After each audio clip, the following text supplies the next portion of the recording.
Hi there and welcome back to my channel. I am Gunn of Breanna Gunn Enterprises and I am a business system strategist and copywriter. And today I'm going to talk to you about how to talk to your clients so that they want to hire you and continue working with you on the spot. Stay tuned.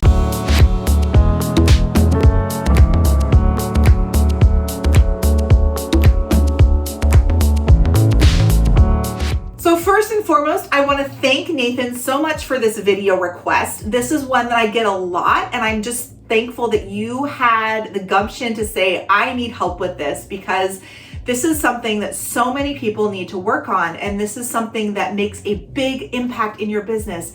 If you can persuade people to hire you, to work with you, to keep working with you quickly and easily, your business is going to scale and grow like you wouldn't believe.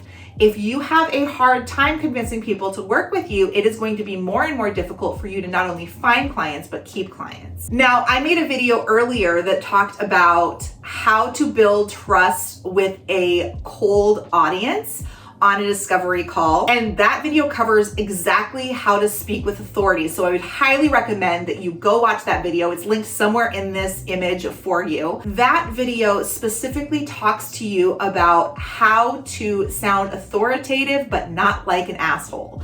And what I mean by that is when you are speaking with authority, it's really easy to come across as a know-it-all or a jerk. We don't want that. We want your authority to be squarely centered in how you help people, why you help people, and why they should listen to you. Those pieces of your authority building expertise are what is going to get you hired or fired. And realistically, we want you to be hireable, really, really hireable in a really great and impactful way. All that being said, if you are having trouble on speaking with authority, that's a whole other video. Like I mentioned, it's going to be linked somewhere in this box. Go watch that video because it really will help you.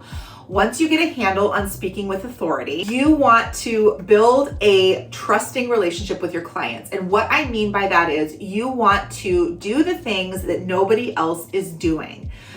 I had an amazing, incredible upbringing in that my father was an entrepreneur, and he always told me that it is our job to hire people that are smarter than us. Now, that doesn't mean that you get to go out there and be like, well, I'm smarter than you, so you should hire me. That's not what he meant. What he meant was when we are looking to make hires, we are looking to fill gaps that we don't fill ourselves. In order to do that, we need to hire people who know more than we know. And if you are the person who knows more, who understands more, who can fill a gap for that other person, then what ends up happening is you build this really great relationship where they become dependent on you and they can't imagine their life without you. This is how we retain clients, guys. This is how you build an impact. You can do this through not only your skills, but also how you handle client communication.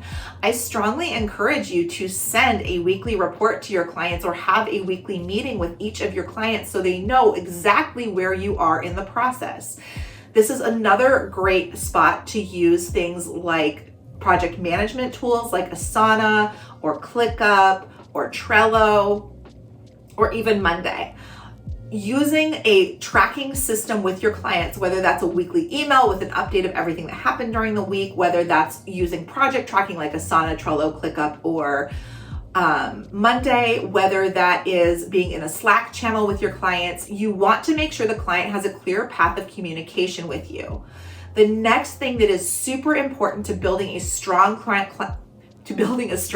relationship is to build trust. That means owning your mistakes when you make them, because I promise you, you aren't perfect and neither am I, and we're both gonna make mistakes. So coming to your client when that mistake happens and saying, hey, I screwed up, here's how I'm going to rectify that mistake, is not only going to build trust, but it is going to show you're an honest person who is willing to take the heat and take the blame for the thing that went wrong. That is an unusual thing, guys. That is not normal. And it is really important that you are super hyper aware of exactly how you look and respond to criticism and critique. The next thing that you want to have for your clients is empathy, because guys, no one is going to love their business more than your clients love their business. going to say that again. No one is going to love their business more than your clients love their business. No one loves your business more than you love your business. You can have people who are highly invested in you as a human being, but at the end of the day, your business is your baby. And the same applies to your clients. So when you go to serve your clients, have some empathy for that attachment that they have to their business. Because let me tell you, it is so important that they feel like they are in good hands, that they feel like they are well cared for, that they feel like they are being handled effectively and efficiently, like you are there for a purpose, so that they can feel more confident in continuing to have you on their team. Now, if weekly updates don't make sense because of the type of business that you're in, that's okay. You can send monthly updates. Just make sure you're sending updates. Guys, I'm gonna say this again. Please, please, please, please, please, please, please.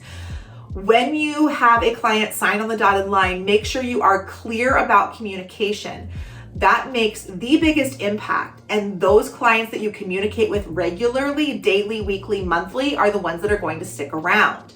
The ones that you dodge and avoid and don't talk to are going to go find someone who will talk to them, because at the end of the day, we all want to have communication. Now, you need to stand in your authority and communicate with authority, like I mentioned earlier. Please, if you haven't watched the authority building video, go watch it, because it really does make an impact on how you communicate with your clients. Some quick tips for you. When you are sure you are right, when you are trying to communicate something that is super clear and super important and a part of your expertise, don't go at it with, I'm right, you're wrong, this is how we're going to do it. Instead, say, based on my experience in the past, when I worked with other clients, use phrases like that to demonstrate your expertise and your knowledge. Don't go in combative. Don't go in a way that makes people feel like they are being shoved to the side because there is something that you have to prove. Okay, authority is not about making people feel small. It is about making people feel empowered. And finally, I mentioned a few team communication tools, but I'm going to go over them one more time because they are so incredibly important when you are trying to build a relationship with your client. You can have project management tools like Monday.com or Trello or Asana or ClickUp, and you can also have team communication tools like Todoist or Slack. Those team communication tools are super important so that you can get the feedback that you need in a timely manner and it's tracked.